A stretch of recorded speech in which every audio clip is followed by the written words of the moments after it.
Let us now discuss the simpler version of an out of order processor. So we have added a lot of complexity in the past several lectures. So we started with a basic version, then we added different speculative mechanisms, then we added different replay mechanisms, which of course was required given that we had speculation already. So after that some lightweight state recovery was required, which is why we introduced replay. Let us now look at a different design which is not all that efficient, but it's a different paradigm of executing an out of order processor where we simply perform a little bit of surgery and move around units a little bit. So what we have seen up till now is the physical register file PRF based design. It is fast and efficient. However, there are problems. State recovery is complex, so we need either a retirement register file or an RRAT, something of that type. Physical register management is hard, it's onerous, it's difficult. So, these are clearly some of the shortcomings of this scheme. And these shortcomings broadly lie in the area of complexity. What we can instead do is that instead of having physical register files, we can have architectural register files, ARFs, right? So recall that in our previous design, architectural registers only existed conceptually, right? So architectural registers, their existence was only a conceptual existence. But instead, let us create a new design where we have an architectural register file similar to the RRF that we introduced in the previous lecture or the one before that. So the architectural register file has, it stores the committed state, right? So it stores what is called the architectural state or the committed state of the program, and thus recovery is not an issue because we can always revert back to the architectural register file. All right. So in this case, we don't have a PRF, but we have an ARF. So then the question that automatically arises over here is that where do we store temporary values, right? So temporary values, recall that they were being stored in the PRF. So these were essentially interim values that were produced by instructions in flight.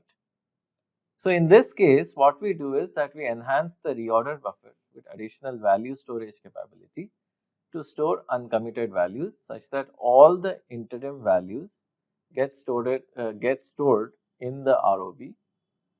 The ROB is thus wider and fatter and it has more features, so to speak. So what was the crux of our discussion in the previous slide? That instead of a PRF, we use an architectural register file or an ARF. This contains the committed architectural state.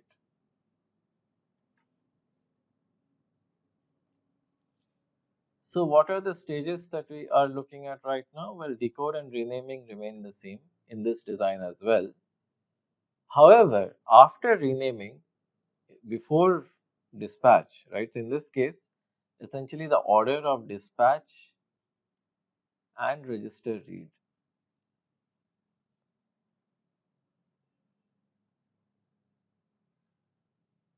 This order is swapped. So we read the registers first, right? So we read the architectural register file first if our rename table indicates that the value will be found here.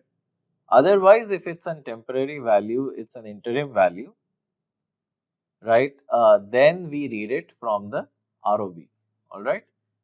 So the ARF in this case does contain the committed state, but if let's say this contains the most recent version, the most recent value for a register, we read it from the ARF. Otherwise, if there is an instruction in flight that is writing to the same register, we read it from the ROB. because the ROB in this case is enhanced. After we read all the values that are ready, we proceed. And also I have added one more arrow here, so I am showing the animation once again. So values proceed from the ROB to the ARF at the time of retirement. So at the time of commit is also called retirement, values proceed from the ROB to the ARF, right, at commit time. Subsequently, they are dispatched, they are written to the instruction window, and then we have our regular, the rest of the mechanism is the same in the sense that the values that have not been produced, well, we have the same wake up, broadcast, select mechanism, execution mechanism, all remains the same. It is just that in this case, the tag, right, is the ROB entry basically. Instead of the tag being the physical registered ID, is ROB entry. And so the values are read once after renaming, they are not read here, which was the case in the earlier design. Alright, so this underscores the fact that the rest of the pipeline remains the same. So the simplicity basically is that we have gotten rid of the PRF and all other circuitry, including the free list and so on, that was associated with the PRF.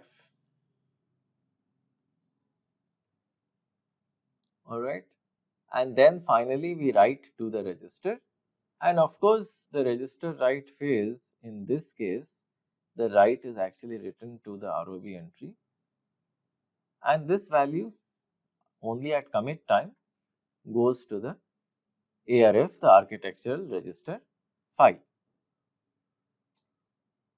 Alright, so as you can see here, I'll just that the uncommitted results which the register write stage produces, that is written to the ROB entry, and these values move to the ARF at commit time. So let us now look at an entry in the RAT table. So an entry in the RAT table looks something like this. So it has an ROB RF bit, right? That's the most important bit over here. That is pretty much the operative part of this design.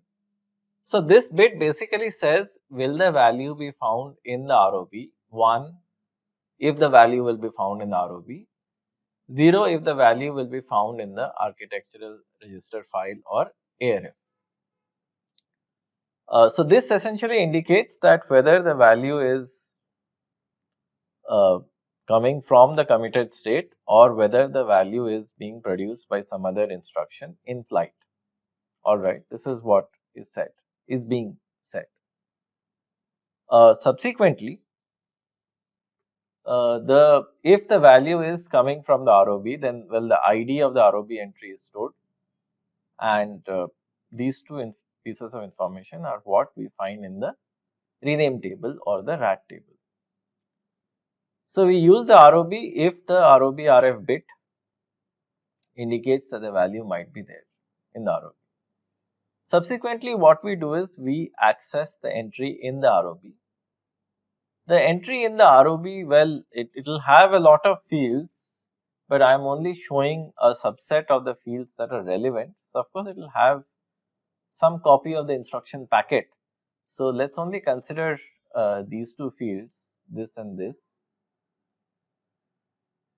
So we will have the value of the destination. Well, if the value has been generated, then yes. And then we'll have a ready bit that indicates if the value is in the ROB or is currently being generated in the pipeline via an in-flight instruction. So the ready bit in this case, which is something similar to the available bit that we had in the previous design that was attached to each entry in the rename table.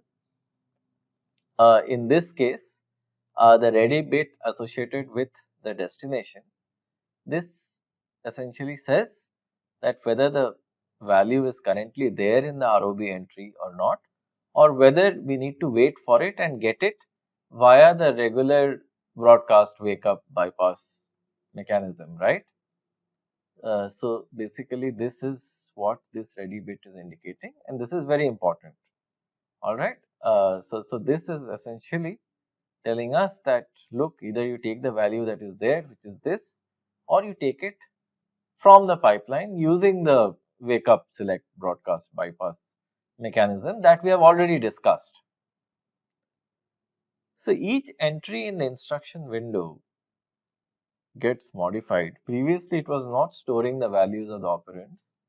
In this case it is storing the values of the operands. Well, because there is no choice, because that we have already accessed the register files, we are not going to access the register files subsequently. Hence, each entry of the instruction window also needs to store the values. This kind of makes each entry fatter, right, wider, broader, right, whatever may be the context over here, whichever adjective you would like to use, but pretty much it increases the size, and the moment you do that, well, negative consequences in terms of area, negative consequences in terms of latency, structure becomes slower, and clearly power. So it is kind of an all-round bad idea. It's no doubt simpler, but again, simplicity and efficiency are not known to go together. So as I said, each entry needs to store the values because we will not access the RF, the register file again. What is the tag in this case? Well, it is not the ID of the physical register as it used to be. It is the ID of the ROB entry. What else? Along with the tag, we also need to broadcast the value because, well, where else will it get the value from, right? So, because there is no internal storage happening in this part of the pipeline, unless the value is broadcasted, we will not get the value from anywhere else because we are also not reading the register file. Hence, the value also needs to be broadcast, right? This needs to be done. The value of the operand also, because along with the tag, we need to broadcast the value, of the operand also, because, this part is not correct. I want to modify this part. So, see, essentially the idea is that even if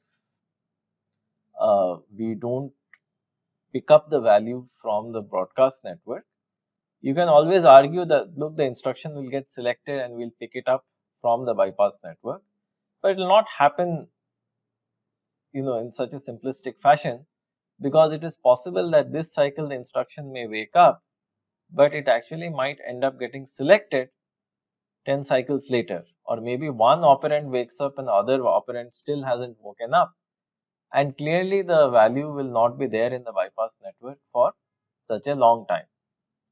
Because of that, the instruction window needs to temporarily buffer the value. So this part of the sentence should be changed, that we essentially need to broadcast the value of the operand also. I think what's missing here is a comma basically, if we will not get the value from the bypass network. So let me fix this slide. So what this is saying is that if we will not get it from the bypass network, well, why? Because we can get selected much later. That is one. The second is other operand might not have woken up.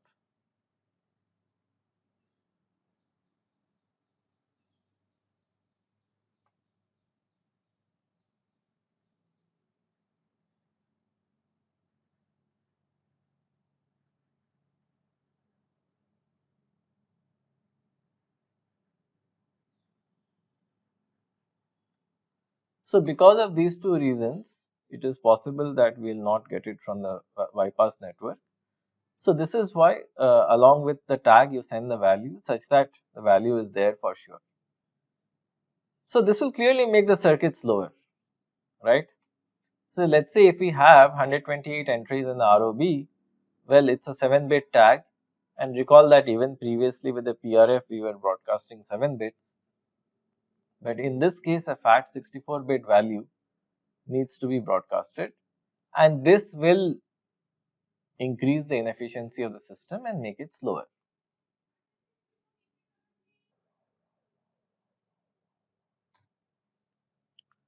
So changes to wake up, bypass, register, write and commit.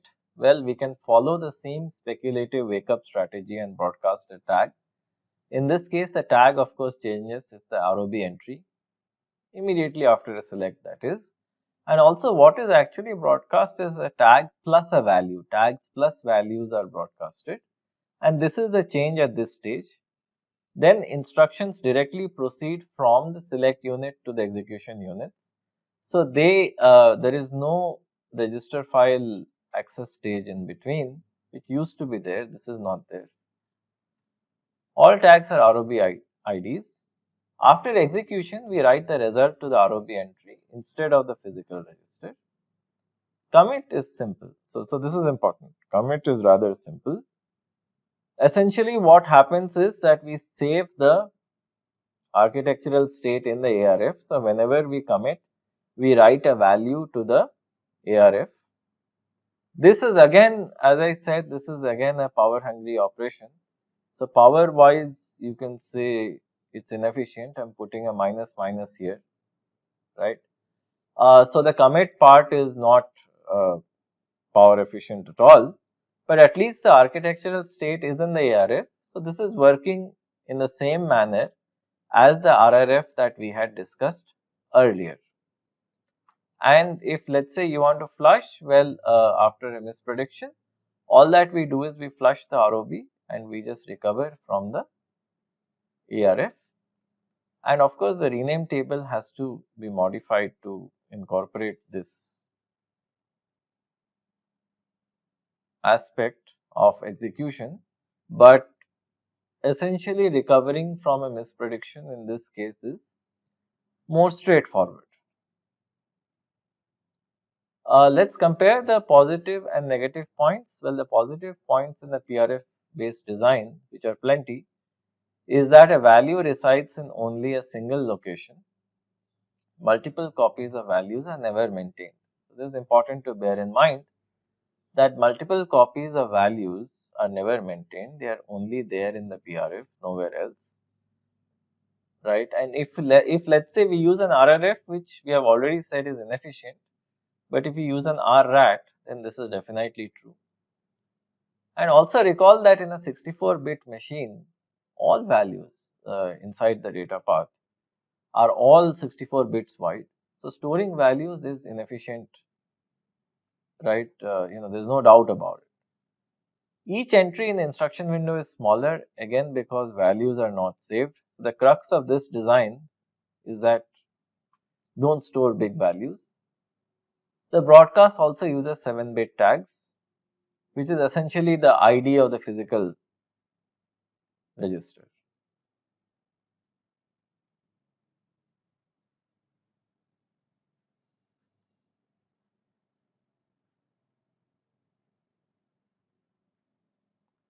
Restoring state is complicated. There are complexities with the design. So this is clearly a complex design. Positive points in the ARF based design, well, recovery from misspeculation is easy, no doubt.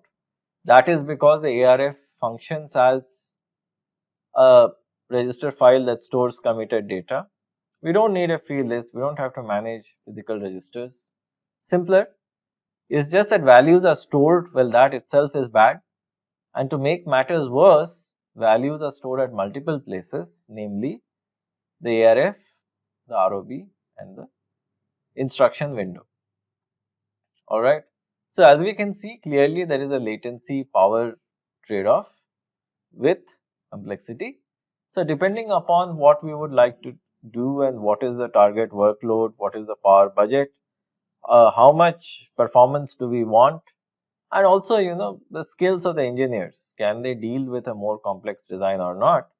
All of these factors have to be taken into account before choosing either a PRF based design or an ARF based design. Alright, so we have finished the hardware aspect of the processor's design. So this is great in the sense that at least this is an important milestone for us, that all the hardware related techniques, they are done. So we will now discuss a few software techniques.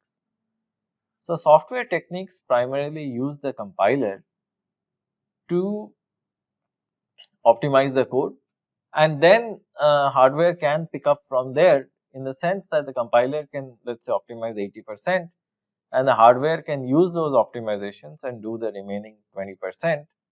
But primarily it should be understood that these are compiler based techniques, and then we will reach the zenith of compiler based techniques with Intel Itanium, where almost all the work of the processor, which is scheduling, dispatch, rename, you name it, right, all of it is outsourced to software.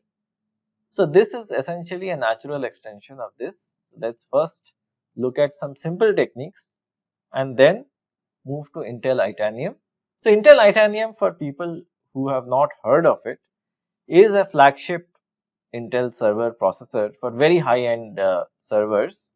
So there is an Intel Itanium 1, Itanium 2. I'm not very sure if there is an Itanium 3 or not, but it was a joint effort between Intel and HP to produce a server chip that relies on the compiler heavily. And this is an important paradigm. Of course, Itanium didn't see great days after that, so it's not extremely popular, but nevertheless it is a very revolutionary design in this space. And popularity has many factors. It depends on the market and different aspects of it.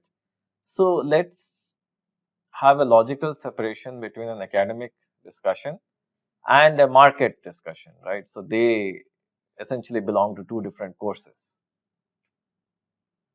So the key question that we would like to ask is, can the compiler optimize the code? Well, yes, yes. Before you ask me, it is yes. The reason being that we have already seen this happen. In the case of an in-order pipeline, we have already seen the compiler do a lot. Well, what was it doing? It was reordering the code to avoid stalls. So let's say between a load use hazard, it was inserting some other instruction. Then it was leveraging delayed branches to bring instructions before the branch to the two delay slots after it.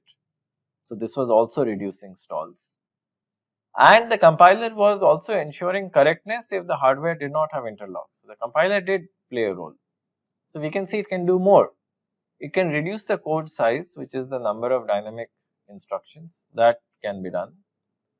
It can increase the ILP, right? So it can identify more instructions that can be sort of co-located such that they are fetched together, and we can execute more in parallel. It can reduce slow instructions with faster variants, which we shall see. This is known as strength reduction. Very important from the point of view of performance and power also. And the modern compilers actually do much more. So I would like to add one thing, that in most undergraduate compiler courses, they only focus on lexing and parsing, which is essentially known as the front end.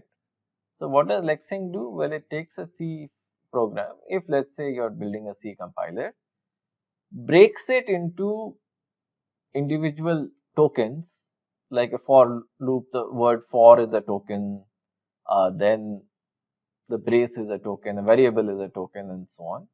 And these tokens are then sent to a parser like Yak, which makes a parse tree. And parse tree is basically a data structure that represents the program. This is further optimized and we generate the code. So most modern compiler courses, especially at the graduate level, they don't focus on lexing and parsing. They assume that all of this is done, this is easy technology. They just focus on what is known as the abstract syntax tree, which is an output of parsing actually.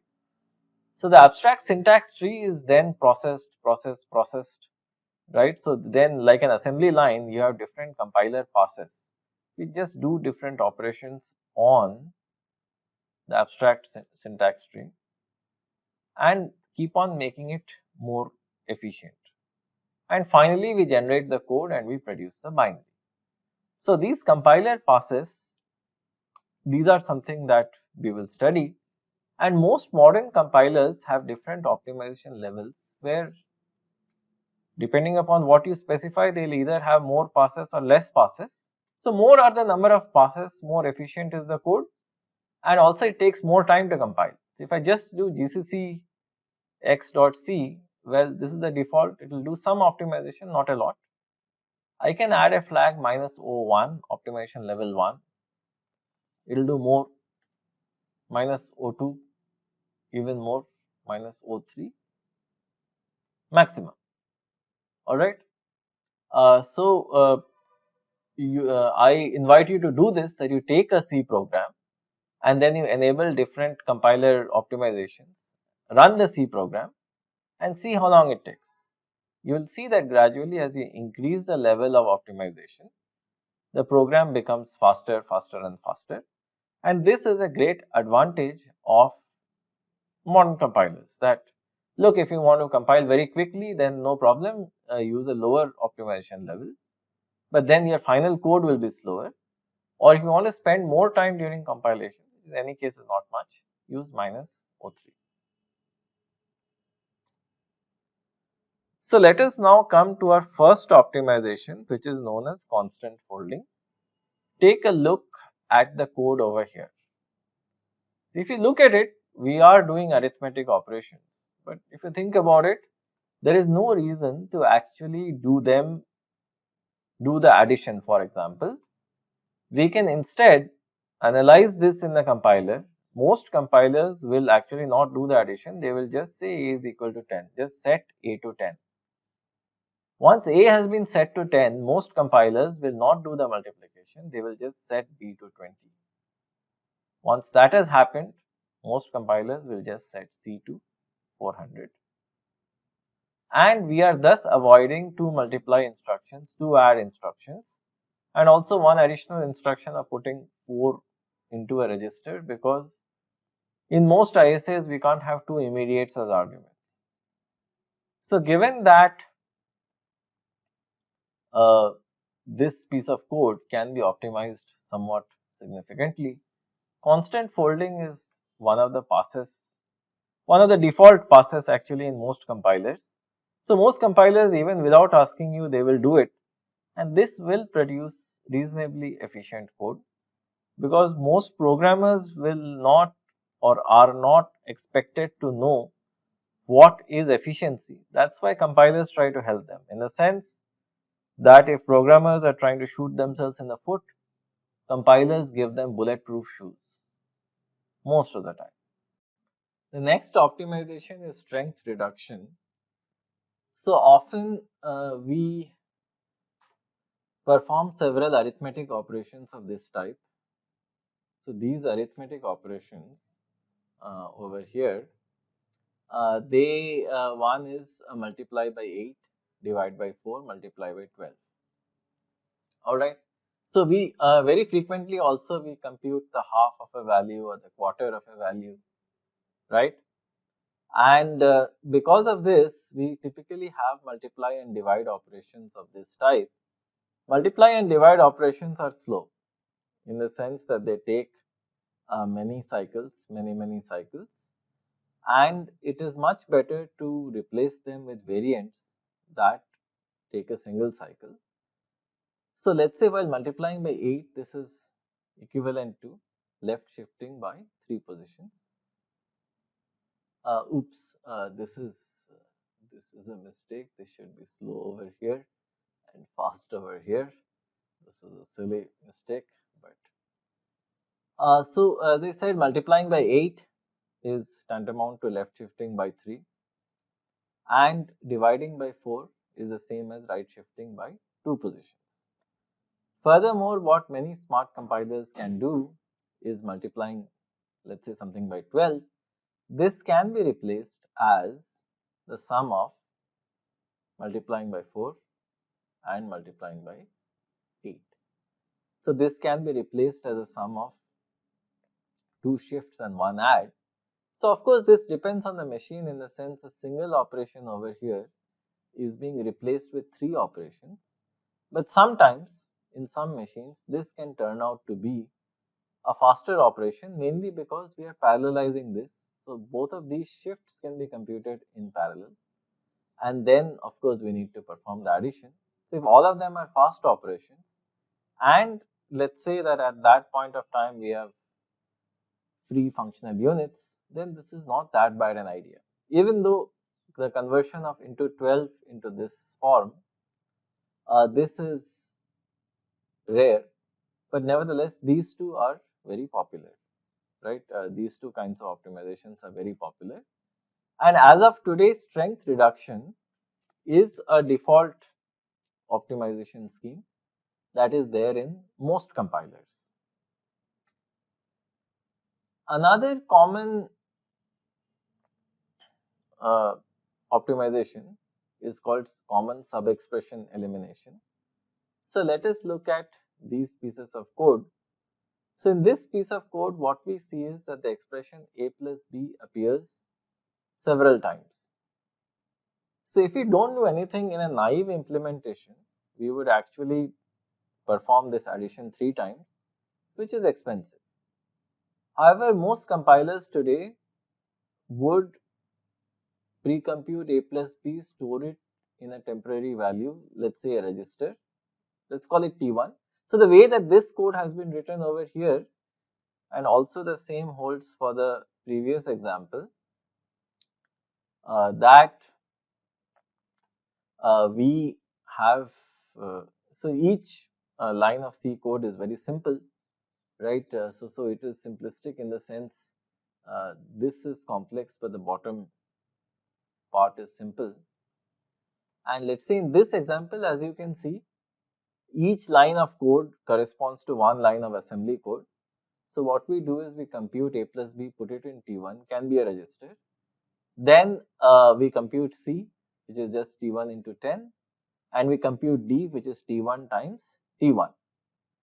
So each line in the second example here didn't hold exactly for the previous slide, but in this slide, each line in the second example corresponds to one line of assembly code.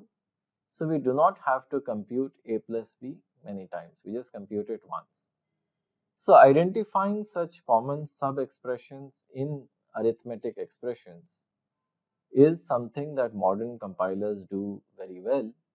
So that's the reason when we have a series of arithmetic expressions, they are able to reduce that to a smaller sequence of computations, which uses a combination of constant folding, strength reduction, as well as common sub-expression elimination to reduce the number of instructions as well as to replace them with faster variants.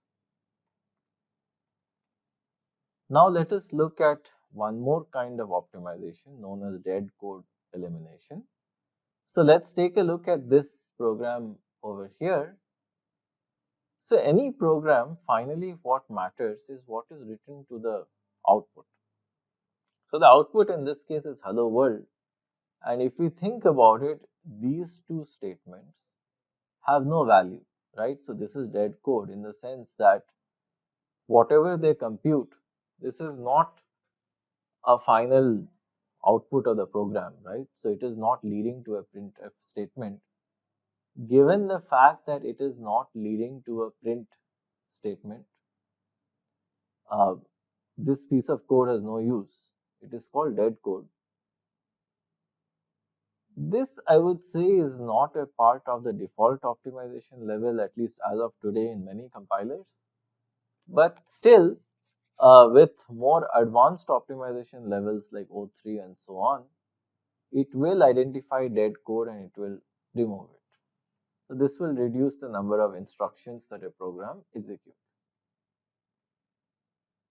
A silent store is somewhat a more sophisticated version of dead code. Often it is hard to identify at compile time, but whenever it is identified, it should be removed.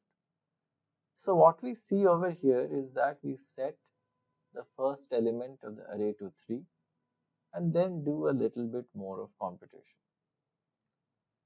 The key operative point over here, so of course there are many lines, I'm not showing them, but I'm only focusing on this part. So the key operative point over here is that we set the first element of the array to 3 and we are setting it to 3 once again. So this process is problematic. The reason it is problematic is that if 3 is already written in a memory location, we are writing 3 once again, which is not, which is not achieving any purpose, right? So this is a silent store in the sense that even if this store was not there, nothing would have happened. So they write the same value that is already present. So this store can be and should be removed. Alright, so now we have discussed a couple of regular simple optimizations, starting with constant folding, strength reduction, dead code removal, silent stores, right? A host of the common sub-expression elimination. We have discussed 5. So these 5 are pretty much present in most compilers as of today, and compilers furthermore optimize loops because a program spends most of its time, some say 90% of its time, in loops, and thus optimizing loops is of paramount importance. So let's take a look at this piece of code. So this piece of code over here, assuming n is a very large number, is setting the variable val to 5 in every single iteration. So in every single iteration, what we are doing is that we are setting val to 5, which needless to say is not something that we would like to do over and over again, because it is increasing the number of instructions within the loop, and that too significantly. If n is a very large number, the sheer number of times that this is being done will be n times, and if n is a million, we'll do this million times, and each one of it is a silent store. So what we do is that we move this instruction over here, we move it over here, and this can be done automatically. Most compilers have sophisticated analysis passes to identify such patterns. They will identify this pattern and they will move val equal to 5 before the loop. So this is also called a loop invariant in the sense that this is not varying in the loop, right? So this remains constant for all the iterations of the loop. So this can be moved to a point which is before the loop, because there is no point in setting val equal to 5 repeatedly, and this will make a loop function very efficiently. In the sense, out of 2 C statements, we are removing 1, and that's substantial. The other is induction variable based optimization. So in this case, the variable j, which is derived from the loop variable I, is known as an induction variable. Alright. So as I mentioned, the induction variable is derived from the loop variable. In this case, it's 6 times the loop variable I, and then we have some expression that involves both I and j. So the particular instruction that we are concerned with, the statement, is j is equal to 6 times I. So we don't seem to like that.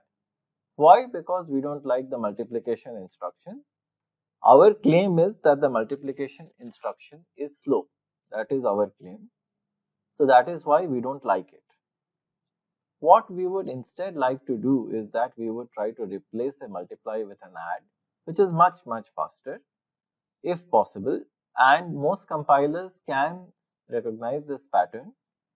So they will set j equal to 0 outside the loop and simply replace j is equal to j plus 6, which is the same as this. If we just take a look at it, I is being incremented by 1 every cycle. This means that j is being incremented by 6 every cycle. and incrementing by 6 every cycle, 6 times I is basically j is equal to j plus 6, and this is by far a more efficient method of dealing with multiplies, which is convert them to an addition in this way. And since this is happening within a loop, the potential advantages are much more, because as I said, programs spend most of their time, roughly 90% of the time, within a loop, and this is why we get to see the advantage over here. Another idea, loop fusion. Well, let's take a look at these two loops. So we have two loops, and we iterate from 0 to n minus 1. And in the two loops, all that we do is we set the elements of one array to 0 and the elements of another array to 0, ai and bi. So what we can do is we can fuse the loops, in the sense we can create an optimized loop that will set ai and bi both to 0 at the same time. So the additional overhead of the branches and the checks and the loop overhead, right, of the second loop will go away. So this will reduce the number of runtime instructions and bring in efficiency. The idea here is that we completely got rid of these instructions. We just have a single loop now, and we fuse this operation and this operation.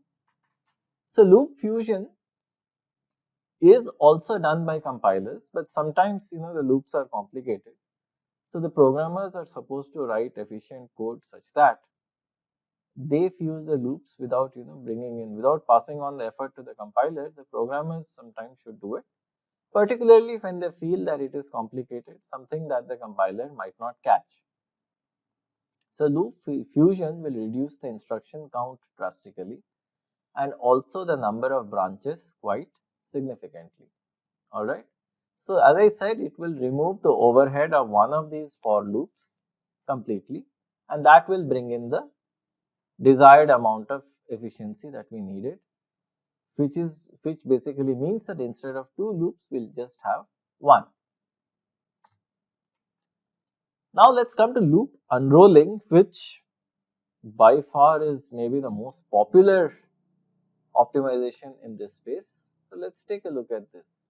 So loop unrolling incidentally used to be much more popular in the older days when we had in order pipelines, but even now also loop unrolling is extremely popular, right? And it has many other applications uh, other than this simple optimization, as I will show, because it forms the basis for far more sophisticated optimizations.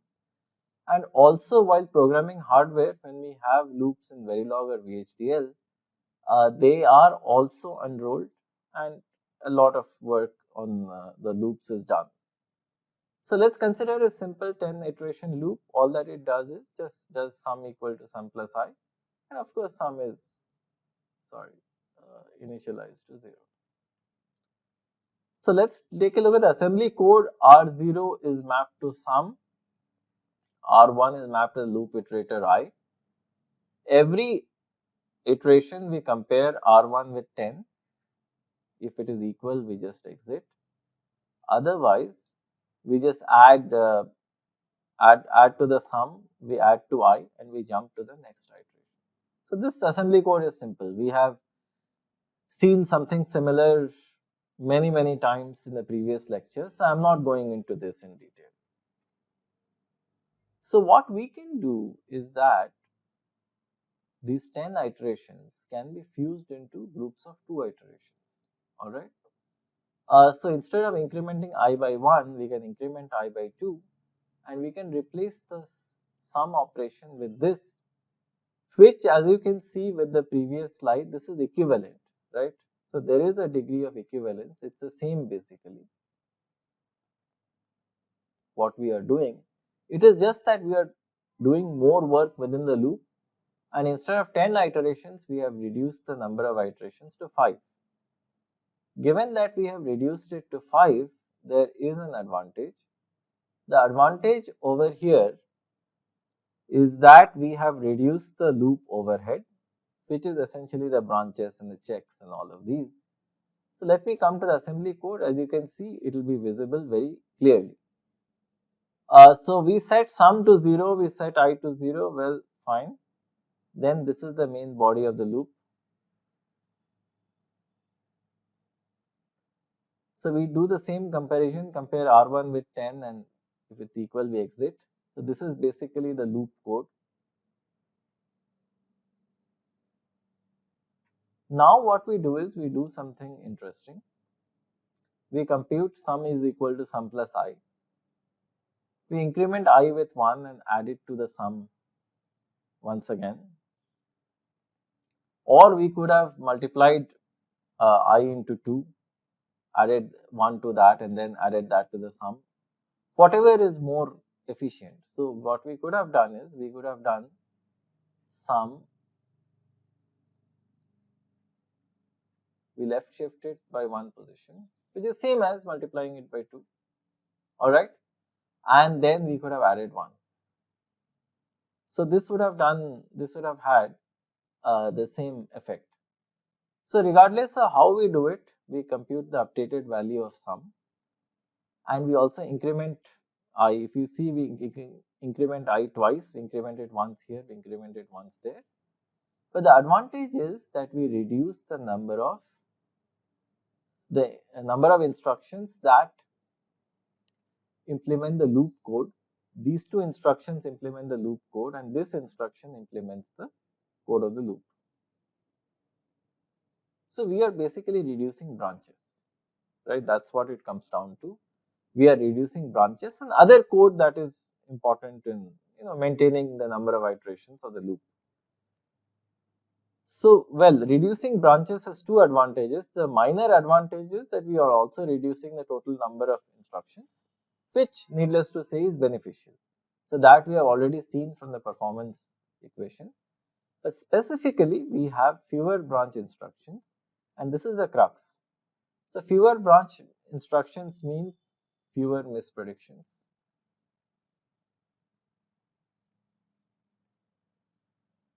Right, fewer times you have to deal with the branch predictor, right? So even accessing the branch predictor requires time. And what happens is that in a modern program, the loop itself will have a lot of instructions.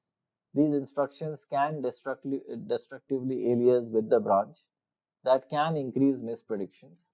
So in general, if we can reduce the number of branches, well, that is great, right? Okay, that's absolutely fantastic.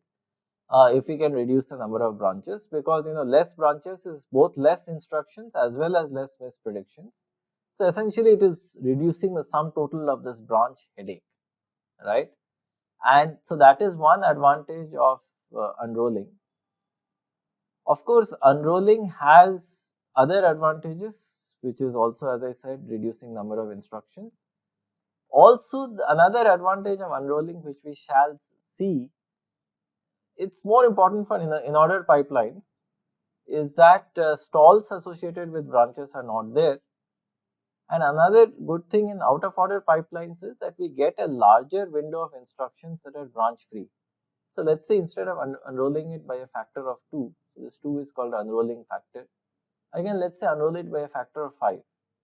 In that case, I'll have a large number of instructions without a branch, and these instructions can then be scheduled very efficiently using our out of order pipeline scheduling logic, right? So that is unrolling. It has multifaceted advantages.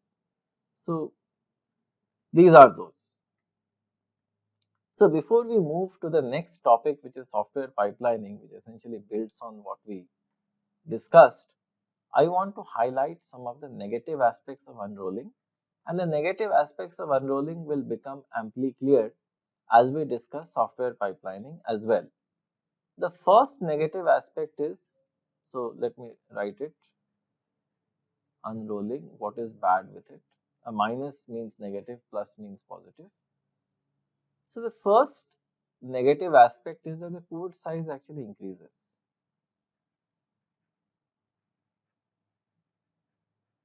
Right? So there is an increase in the code size, which means there is additional pressure on the instruction cache. This is not something that you would ideally want, particularly if the instruction cache size is low. The other is that in many cases, we have to add more registers to get good performance in unrolling. So we have a limited number of registers. But I don't want to talk a lot about this because the entire section on software pipelining is in a sense devoted to that. So I would not say more. But clearly what we have seen up till now is there is an increase in the code size, and the code size will put pressure on the instruction memory, which is conceptual. It is actualized in terms of the I cache or the instruction cache. Alright. So software pipelining is trying to do what hardware pipelining does in hardware. We are trying to do that in software, somewhat in an abstract and conceptual sense. Alright. And so I'll discuss the rest of the lecture will be on software pipelining, and we will end over there. Let us now discuss software pipelining. So we will use this piece of code as a running example throughout the lecture. So in this piece of code, what we do is we consider two 300 element arrays, AI and BI, and we just copy the contents of array B into array A. That's all that we do. So the assembly code looks like this. We assume that the base address of A is in register R0.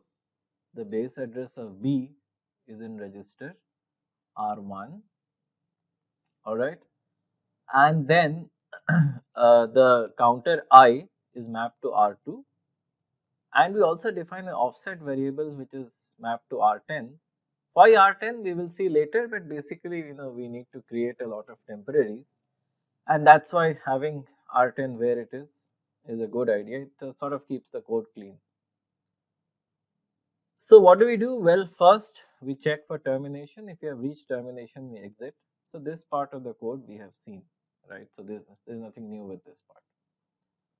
So we first have a load block. So in the load block, we for array B, we add the offset to R1. That gives us the address of BI. The address of BI is put into register R3. Then the contents of the address, which is essentially BI, is transferred to the register R5. So R5 at this stage contains BI.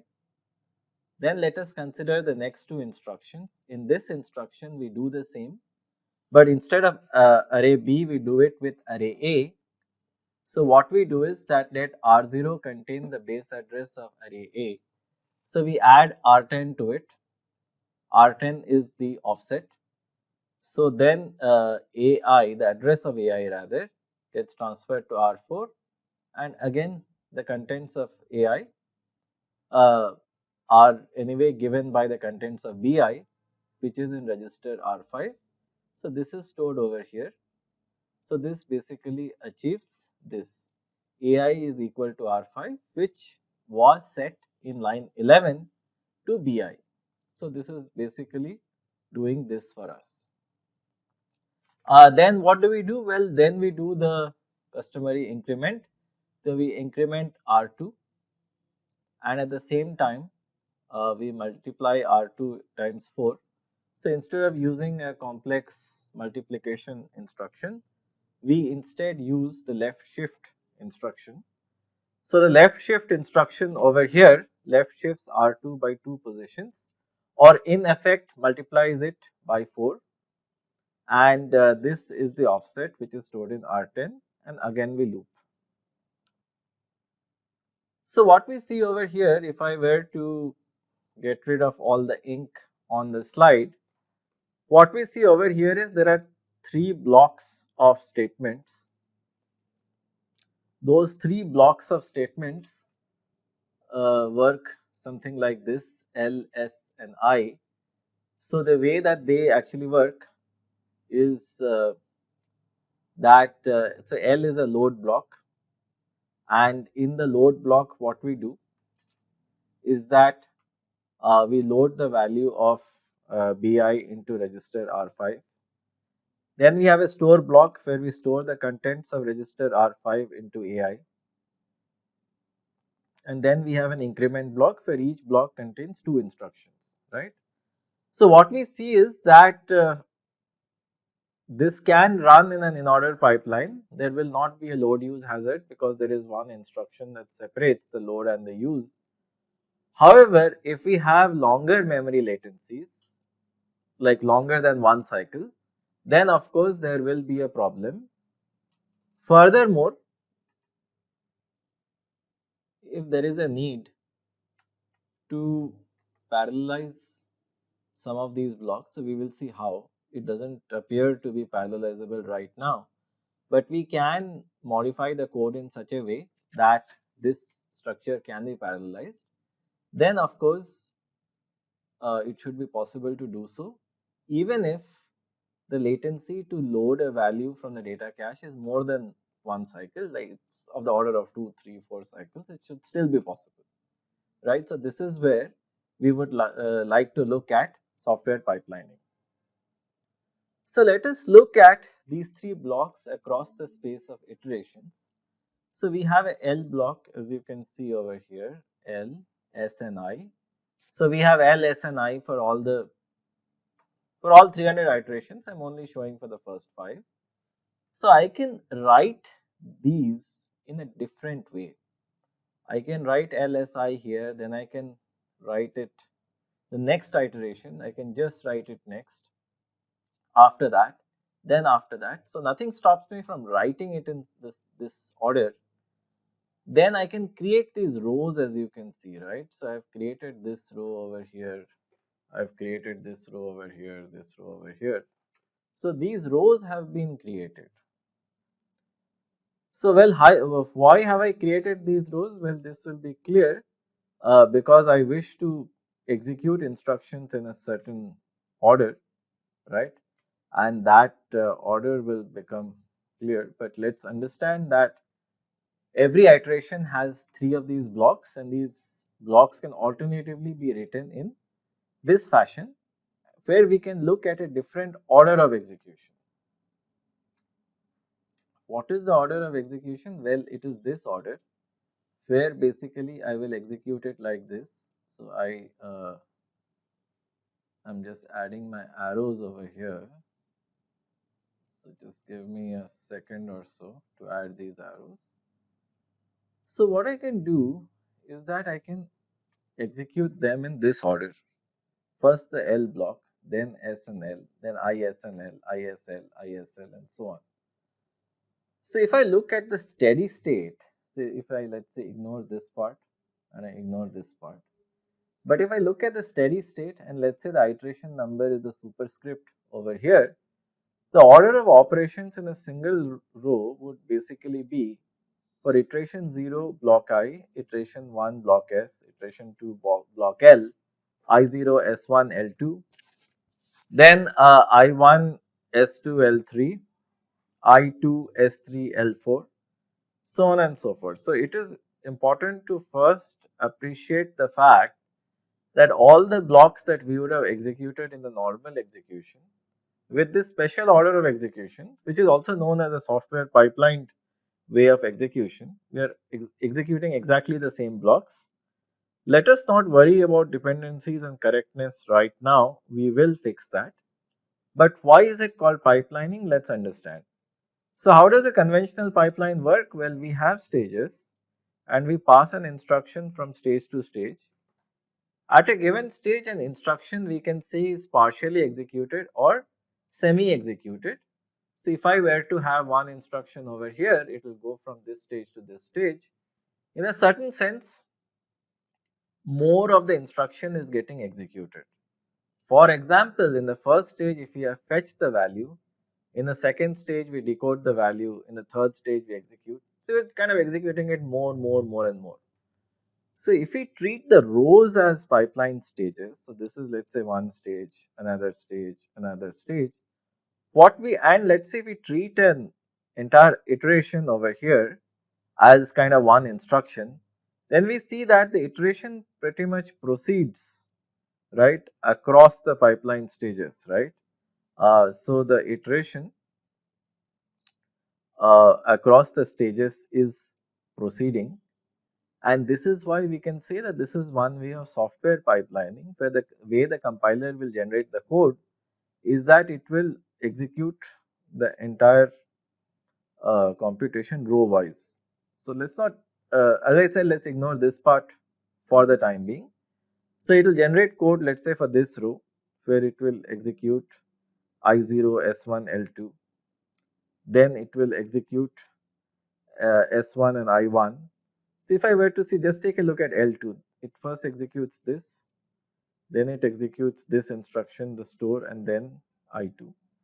So it is as if what is happening is that this execution is happening across stages. So first in, let's say, this row, we execute the L instruction of iteration 2, the L block. Then in this row, we execute the S block. And then in this row, we execute the I block. So this is in a sense conceptually similar to what we would do in a pipeline, where a instruction would keep on getting executed, partially, but more and more as it passes through the stages. The same is roughly happening for each iteration, where iteration in this case has 3 blocks, and as it passes through the rows, right? So the rows in a sense in this case are conceptual for the time being. As it passes through the rows, we can treat each row as a pipeline stage, and also what we are doing is that in each row we are executing instructions from different iterations roughly at the same time. So that also is something that we are doing. And here maybe you can say it slightly differs from a normal pipeline, but well, as I said, this is just about a high level similarity, nothing more than that. But the main aim is that we are splitting the execution of a single iteration across stages or over time. So what is pipelining? The pipelining is that you take a bunch of computation, whether it's a single instruction or an iteration, it doesn't matter, and then you kind of execute it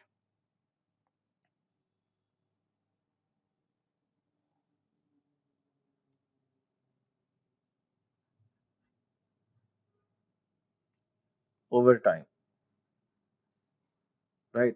It's not over time in the over time sense, but you just execute it over a period of time. So maybe I can,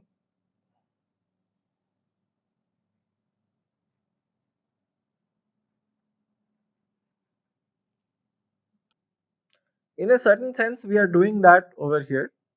So what we are doing over here is something very similar, where we are executing in one row the L instruction, then we go to the next stage. The next stage is the next row, the S block, and then the I block. So we are kind of executing it in this fashion, right? So if you look at it, we are still executing the same set of instructions, exactly the same set. Don't worry about correctness for the time being, but the order of execution is different. That is important, right? The order is different, right? That needs to be kept in mind. What are we achieving, right? That's important. So the advantages of software pipelining, which is essentially this order over here, we must be achieving something. So let us look at again the second iteration. Let's look at this.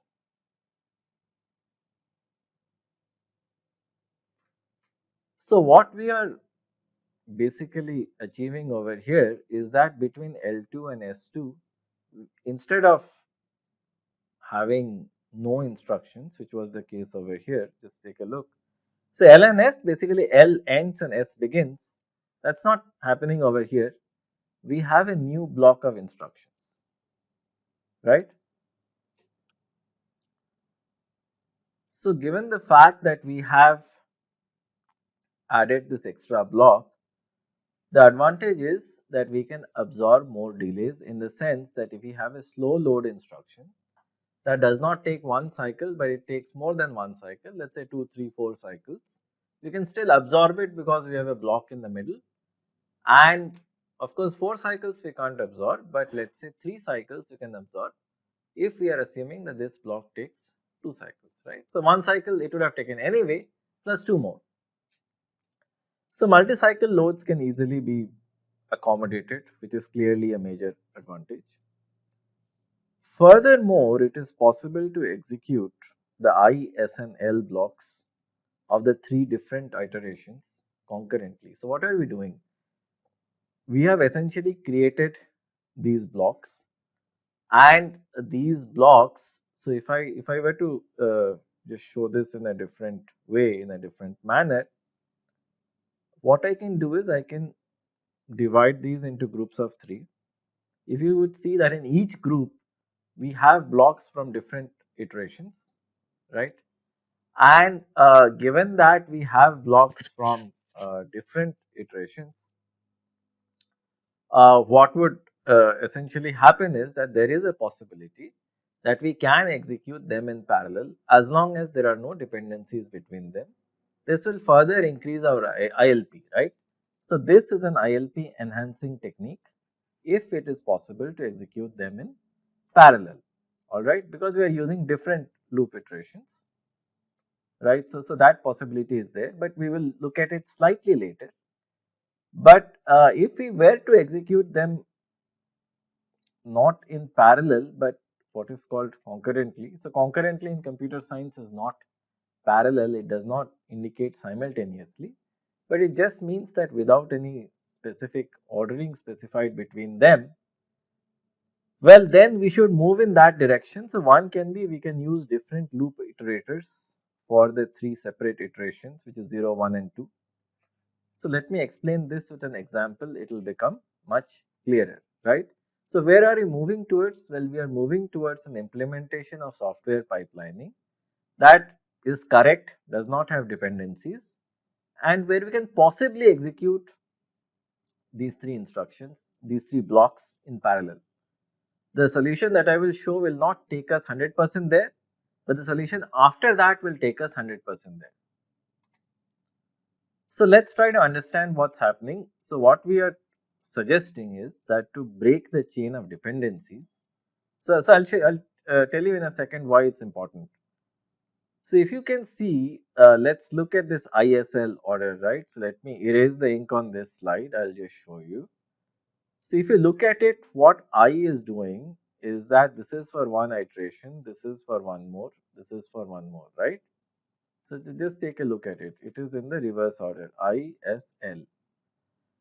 So if let's say I were to execute this first, then this will essentially change the value of the offset, correct? And then that will cause problems over here. And so then it will actually not be correct. So what I should do is that for these three, I should use different loop iterators and different offsets. So that will ensure it is correct, which is exactly what I'm showing here. For iteration 0, 1 and 2, I use R6, R7 and R8. Then for 3, 4 and 5, I again use R6, R7 and R8 and I claim it's correct, right? I will show in a second why, but I claim it's correct. And if you can see the dependencies, well, there will be a dependency between the R6s. So I will have a dependency with L here. Again, I will have a dependency with L here, but I will say how to take care of it. So what in a sense I am proposing is that we consider these group of 9 blocks as one iteration, and then we execute all of that together. Again, we consider another group of 9 blocks and execute it together. So we will see that there will be no problem in terms of correctness. So let me show you the code, it will become amply clear.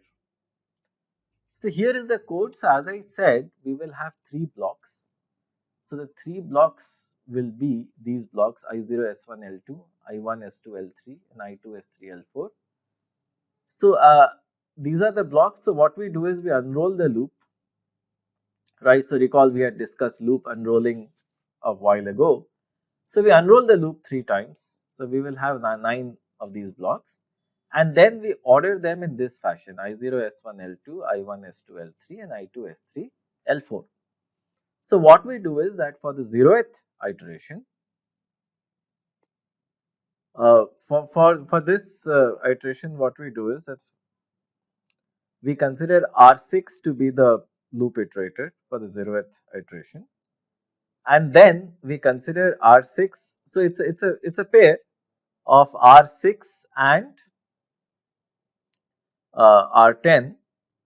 So what we will do is that we will assign R6 and R10 to the iterations which are 0, 3, 6, 9 and so on. Again we will assign R7 and R11 to the iterations of the form 1, 4, 7 and so on. And we will assign R8 and R12, where R8 is the iterator, R12 is the offset for 2, 5, 8 and so on. So if you see, this is exactly what we are doing. So for I0 we execute this block, which is an R6, R10 player. And again we have an L3 and S3. So just take a look at L3 and S3. So what we do is that we compute the address by adding the offset, which is R10, which we presume to have happened correctly. So why do we presume it has happened correctly? Well, the reason that we do it is because of this block over here. So instead of adding 1 to the iterator, given the fact that it has been unrolled 3 times, instead of adding 1 we add 3. So this is the crux, right? The fact is that since we are considering 0, 3, 6, 9 and so on, instead of 1 we add 3. So that is the crux of this argument. We add 3 to R6, alright, and then we compute the offset accordingly, which is just R6 times 4. So R10 is computed correctly and no other iteration uses R10, you can verify. The next iteration that actually uses R10 is again the third iteration, L3. So this uses R10 correctly, then you compute R3 and from R3 you compute R5. R5 is not used in the I2 block in the middle, and R5 is again used. Again we use R10 over here, and R5 is again used to store the value into R4. Alright.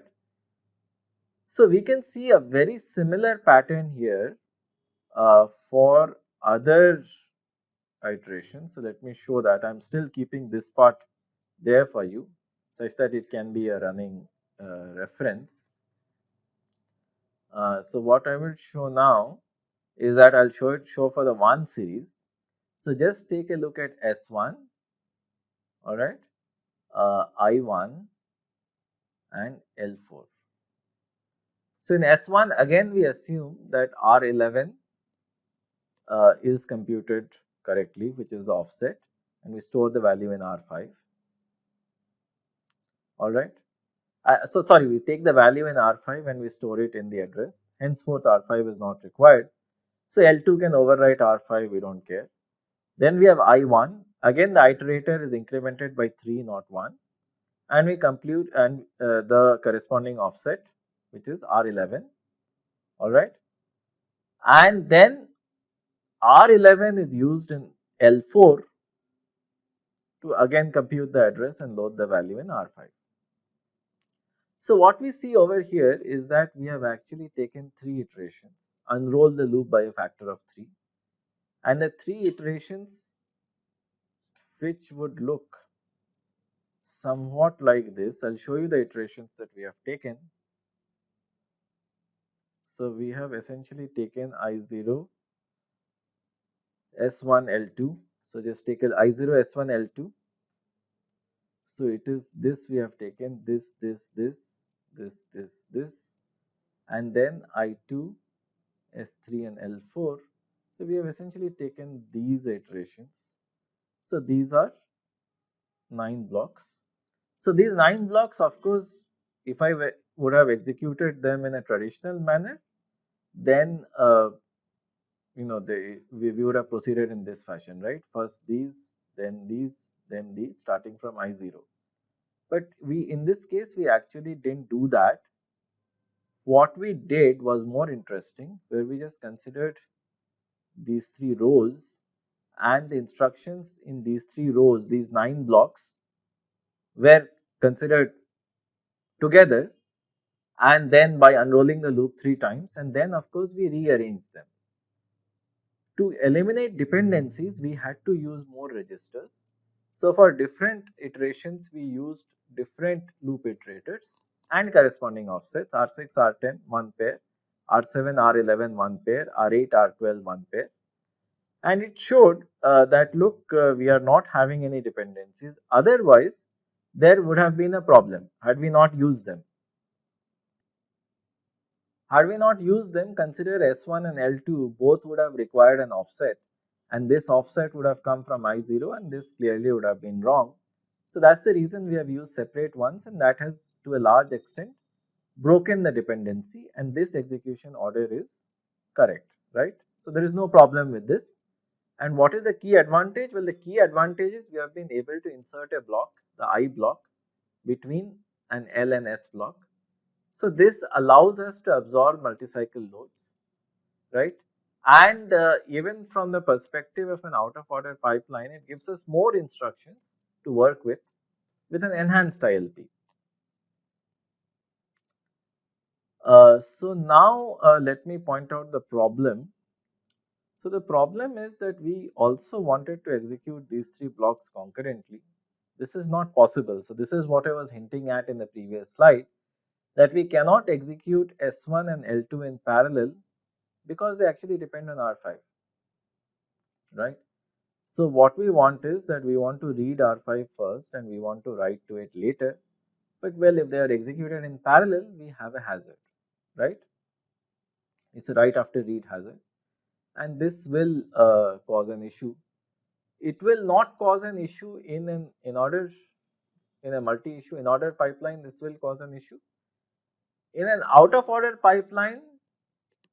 Well, no, this will not cause an issue because renaming will, as you can see, will take care of it, right? That this will be in a sense given to a separate register, and that register will again be read over here and its life will end, right? So out of order pipeline, this issue is not there, but in order pipelines, this issue is there. And software pipelines were made predominantly in the days of the in order pipeline. So it is much better to get rid of this little dependency over here. So then you will see that we genuinely don't have dependencies because it's all R6, R10 over here. That's what we are writing to. This uses other registers and this uses other registers, right?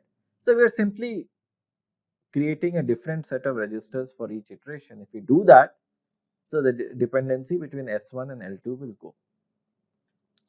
To do that, what we do is, let us hypothetically assume that we have 32 registers. Then we can do this very easily and very elegantly. So what we can do is that we can, in a sense, create a new register R21 which stores the output of S1, right? So which S1 uses, and then R22, which is the load value of L2, and again R22 is used over here, and again R20 is used by L3, which is again used by S3. So we have effectively partitioned the set of registers between the iterations. So there will be no conflict between them, at least in these three. So and in these three and these three. So I would advise the reader to take a look at these sequences of instructions and convince himself or herself that genuinely there is no problem. For example, R7 and R11 are the ones registers that are used here, but they are not used here, right?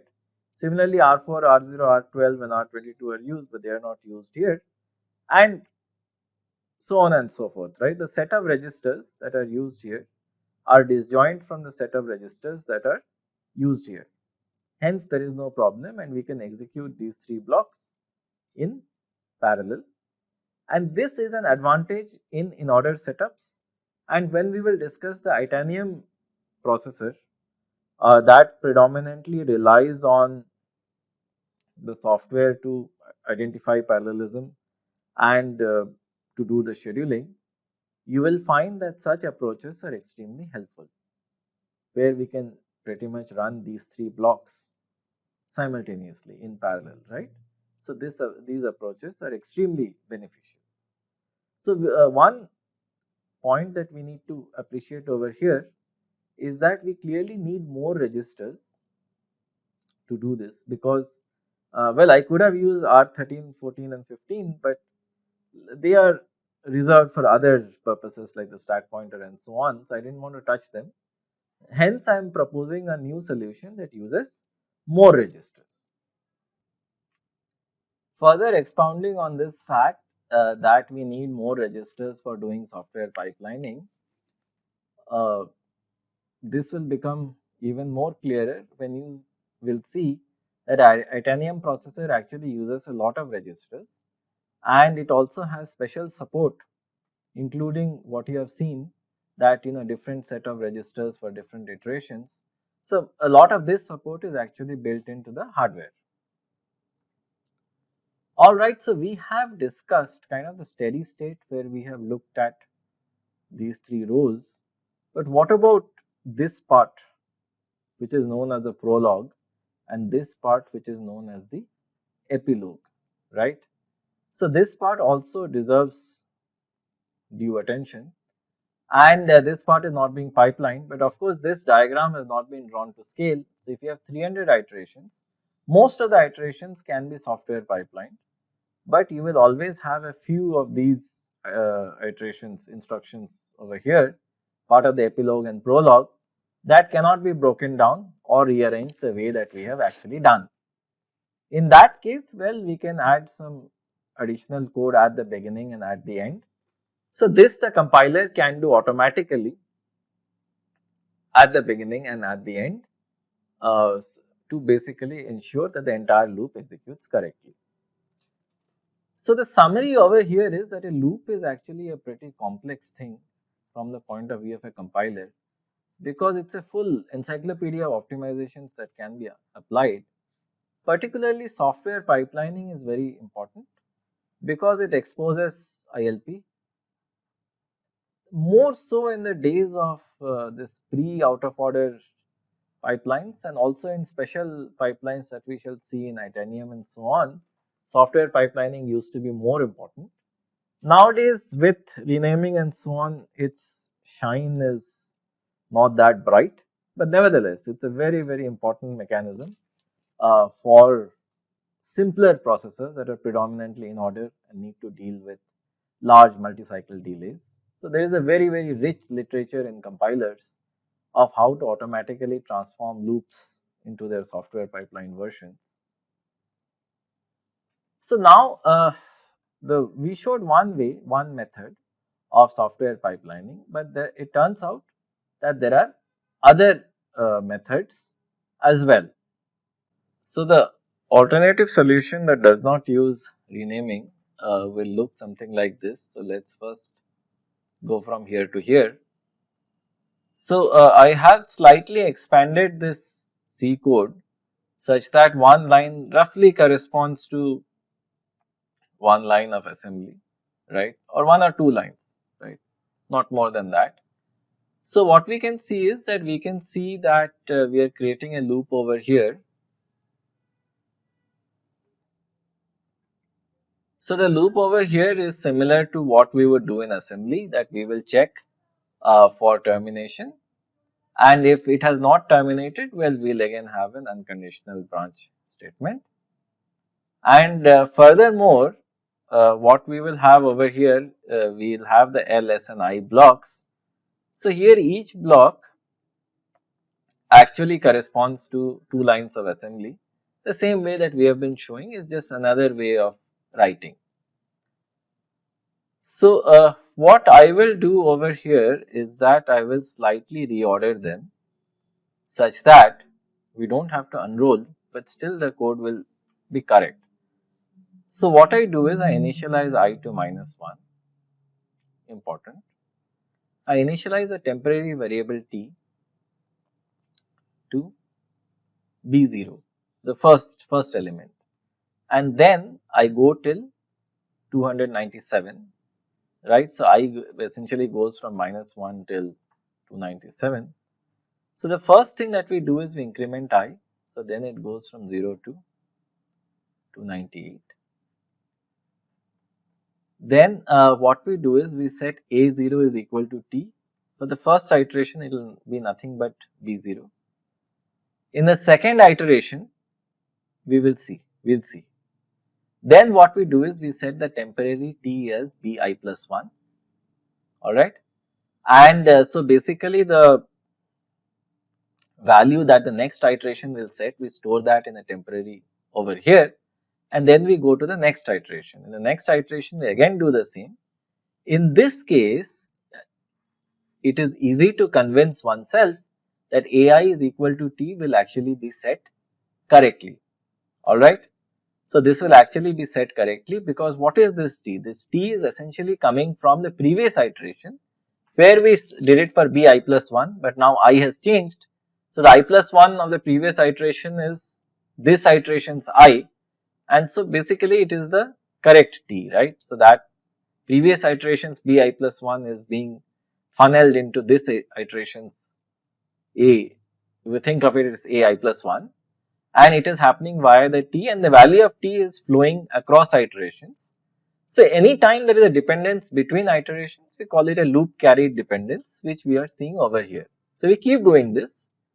We will not be able to do it for the last iteration. So for the last iteration, it will be A299. So A299, which is the last. So basically B299. So after I becomes 298, B299 will be put in T. And then we will come here, we will exit the loop, and this value of T will get transferred over here, which means that the entire iteration has been done correctly, right? So the entire process of transferring the values from B to A has been done correctly. So I am erasing the ink. It is important for the readers to stare a little bit at this code and convince themselves that this is indeed correct. Okay, keep staring. So hopefully you have appreciated the broad idea that we are doing software pipelining still, albeit in a different sense, without unrolling. So pretty much we have taken the original iteration and sliced it across iterations of this transformed code. Again, it's a conceptual form of pipelining, and it does allow us to have more instructions between a load and a store. So in the sense, the load is happening over here. This is the load, and then what we do is we again have a loop. We come here, we have some checks, we increment I, and then we do the store. So a multi-cycle loads latency can be absorbed. Another way where we unroll it and we mix it. All right. So again, this does not follow the ISL philosophy, so to speak, but this is a slightly different piece of code that I'm showing over here. So in this case, the code that I'm showing over here. So in this case, what we do is that we actually set AI is equal to Bi times 5. So we read the value, multiply it with 5 and store it in AI. Well, so we do have, in a sense, it's not a classical LSI scheme that we have been showing. The scheme is slightly different. But what we do is that we again do a level of unrolling. So we unroll it into factor of 3. Unrolling factor is 3. And basically what we do is we introduce more temporaries. So we introduce T1, T2 and T3, which essentially capture 3 values of B, I plus 1, I plus 2. We multiply all by 5 and again we store them. So this also creates a gap between the load and the store, right? So this creates a gap, but if you think about it, this is not traditional unrolling, right? Because traditional unrolling would have 3 instructions here, again 3, right? So we are unrolling and rearranging. So that's the reason I've written unrolling and mixing. In a sense, you're unrolling and rearranging. So this again is not what you would call a quintessential software pipelining. But again, there is an element, well, there is an element of taking an iteration and kind of splitting its execution, in the sense we are mixing it with other iterations. So, this element of split and mix is there. So, as long as split and mix is there, we are sort of giving it a general name of software pipelining, because again, precise definitions are hard to come by, and also there is no standard way of defining. So, that is the reason what we have done is we have said as long as you split and mix the iterations akin to normal pipelining, we will call it software pipelining, and it does have many forms, as you can see. All of them do achieve a similar objective. Well, so this is always good news to say that we have completed 4 out of 5 sections of this chapter. What is left is to kind of take all our compiler techniques, put them together, put all of them together, and create what is called an epic processor, the example of which being Intel Itanium.